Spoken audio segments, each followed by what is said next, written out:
Well, hello and welcome to a late and probably short Cory Doctorow podcast. I've just come back from the EasterCon, that's the National British Science Fiction Convention, that was held this year in Bradford, in Yorkshire, which is, as they say, Bronte country. The con was lovely. The region was, well, it was pretty, and the people seemed very nice, but there wasn't a whole lot to do apart from the con, and it was a long way from our hotel to the con. So I didn't really get to see much of what little there was, and it was also spoiled a little by the fact that we all went out for a dodgy curry on Friday night after arriving, my wife, my daughter, and I, and spent the entire weekend not sleeping and being very sick. But on the plus side, I got to hang out a little with Tim Powers and his wife Serena, who were lovely, and I got to see so many of my other friends and readers and so on, and generally had a corking time. So another successful Easter weekend, but it's left me with two 4-day weeks in a row, which, given that I tend to do about 7 days worth of work every 5 days, has left me feeling pinched for time. New Guardian column up today that I'm very happy with. It's a little riff about the economics of video games. Those of you who've been following my novel For the Win know that this is something that I'm very excited about and something that I'm very interested in. It's my thoughts from the Game Developers Conference in San Francisco not long back. What else? Yeah, so For the Win continues to go very well, actually. After a couple of days of feeling like, oh, I hate this thing and I don't want to write it anymore, I feel like I'm back on track again. It's one of those things that happens when you write novels. And it can kind of make you frustrated. What else? So with a little help, my short story collection continues to go really well. This is my self-published kind of high concept short story collection that's going to theoretically push the limits on what you can do with self-publication and involve a lot of interesting sort of podcasty, Twittery, new media-y kind of things. And of course will be Creative Commons and I've been shopping around a little business plan for it to some people I respect, and they all seem to think that it's a great idea. So, more about that as I get ready to open the kimono. I think you'll probably hear it here first, and then elsewhere I'll publish it. Anyway, that's enough rambling. I'm exhausted, in case you can't tell by my voice, but I'm going to read to you a little from my novel, Someone Comes to Town, Someone Leaves Town, 2005 Tor Books. Kurt said that the anarchist bookstore would be a slam dunk, but it turned out to be the hardest sell of all. Spoke to them last month and they said they were going to run it down in their weekly general meeting. They love it. It's a narco radio. Plus, they all want high-speed connectivity in the store so they can webcast their poetry slams. Just go by and introduce yourself. I'll tell him I sent you. Ambrose nodded and skewered up a hunk of omelet and swirled it around in the live yogurt the Greek served and chewed. All right, he said. I'll do it this afternoon. You look exhausted, by the way. Hard night in the salt mines? Kurt looked at his watch. I got up an hour's worth of diving in. I spent the rest of the night breaking up with Monica. Monica? The girlfriend. Already? I thought you two just got together last month. Kurt shrugged. Longest fucking month of my life. All she wanted to do was go clubbing at night. She hated staying over at my place because of the kids coming by in the morning to work on the access points. I'm sorry, pal, Andy said.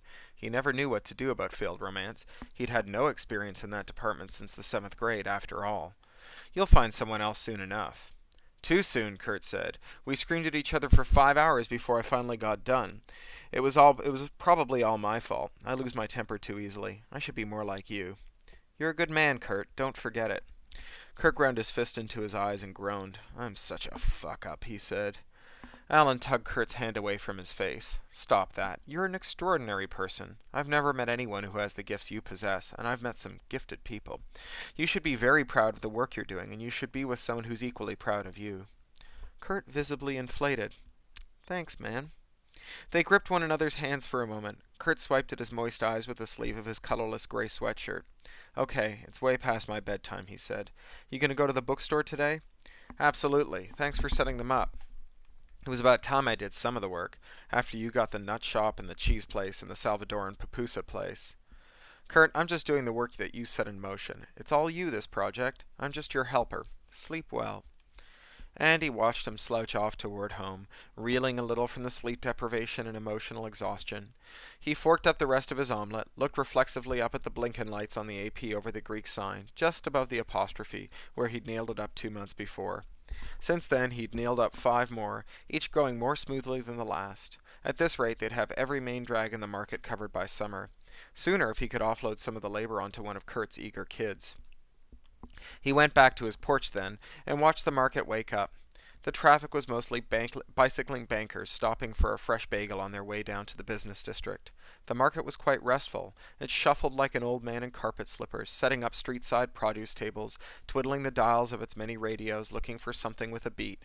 He watched them roll past, the Salvadoran pupusa ladies, Jamaican patty kings, Italian butchers, Vietnamese pho tenders, and any number of thrift store hotties, crusty punks, strung-out artistes, trustafarians, and pretty boy skaters. As he watched them go past, he had an idea that he'd better write his story soon, or maybe never. Maybe never nothing. Maybe this was his last season on Earth. Felt like that. Apocalyptic. Old debts come to be settled. He shuffled upstairs and turned on the disused computer, which had sat on his desk for months and was therefore no longer top of the line, no longer nearly so exciting, no longer so fraught with promise. Still, he made himself sit in his seat for 2 full hours before he allowed himself to get up, shower, dress, and head over to the anarchist bookstore, taking a slow route that gave him the chance to eyeball the lights on all the APs he'd installed. The anarchist bookstore opened lackadaisically at 11 or 11:30 or sometimes noon, so he'd brought along a nice old John D. MacDonald paperback with a gun-toting bikini girl on the cover to read. He liked MacDonald's books. You could always tell who the villainesses were because the narrator made a point of noting that they had fat asses. It was as good a way as any to shorthand the world, he thought. The guy who came by to open the store was vaguely familiar to Alfred, a Kensington stalwart of about 40, whose thrifted slacks and unraveling sweater weren't hip so much as they were just plain old down and out. He had a frizzed-out, no-cut haircut, and carried an enormous army surplus backpack that sagged with beady left-up books and bags of organic vegetariana. "Hey there," Arnold said, pocketing the book and dusting off his hands. "Hey," the guy said into his stringy beard, fumbling with a keyring. "I'll be opening in a couple minutes, okay? I know I'm late. It's a bad day, okay?" Arnold held his hands up, palm out. "Hey, no problem at all. Take as much time as you need. I'm in no hurry." The anarchist hustled around inside the shop, turning on lights, firing up the cash register and counting out a float, switching on the coffee machine. Alan waited patiently by the doorway, holding the door open with his toe when the clerk hauled out a rack of discounted paperbacks and earning a dirty look for his trouble. "Okay, we're open," the anarchist said, looking Alan in the toes. He turned around and banged back into the shop and perched himself behind the counter, opening a close-typed punk newspaper and burying his nose in it.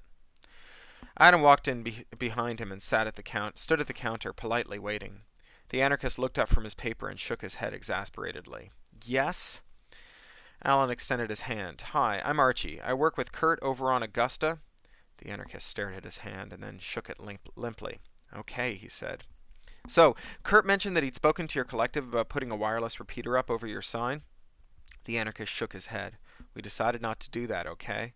He went back to his paper. Andrew considered him for a moment. "So, what's your name?" "I don't like to give out my name," the anarchist said. "Call me Waldo, all right." "All right," Andy said, smiling. "That's fine by me. So, can I ask you why you decided not to do it?" "Doesn't fit with our priorities. We're here to make print materials about the movement available to the public. They can get internet access somewhere else. Internet access is for people who can afford computers anyway." "Good point," Art said. "That's a good point. I wonder if I could ask you to reconsider, though. I'd love a chance to try and explain why this should be important to you." "I don't think so," Waldo said. "We're not really interested." "I think you would be interested if it were properly explained to you." Waldo picked up his paper and pointedly read it, breathing heavily. "Thanks for your time," Avi said, and left. "That's bullshit," Kurt said. "Christ, those people—" "I assumed that there was some kind of politics," Austin said, "and I didn't want to get into the middle of it. I know that if I could get a chance to present to the whole group, that I could win them over." Kurt shook his head angrily. His shop was better organized now, with 6 access points ready to go and 5 stuck to the wall as a testbed for new versions of the software. A couple of geeky Korean kids were seated on the communal workbench, eating donuts and wrestling with drivers. It's all politics with them. Everything. You should hear them argue about whether it's cool to feed meat to the store cat. Who was working behind the counter? He wouldn't tell me his name. He told me to call him Waldo. Yeah. Well, that would be any of but 6 of them then. That's what they tell the cops. They probably thought you were a narc or fed or something. I see. It's not total paranoia. They've been busted before. It's always bullshit.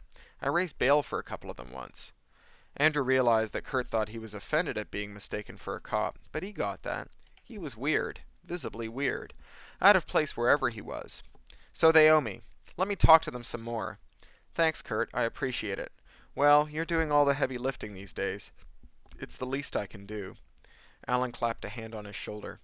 None of this would exist without you, you know. He waved his hand to take in the room, the Korean kids, the whole market. I saw a bunch of people at the Greeks with laptops, showing them around to each other and drinking beers. In the park with PDAs. I see people sitting on their porches, typing in the twilight, crouched in doorways, eating a bagel in the morning on a bench. People are finding it, and it's thanks to you. Kurt smiled a shy smile. You're just trying to cheer me up, he said. Course I am, Andy said. You deserve to be full of cheer. Well, okay, I think that's it. Sorry it's so short this week. Catch you next Monday.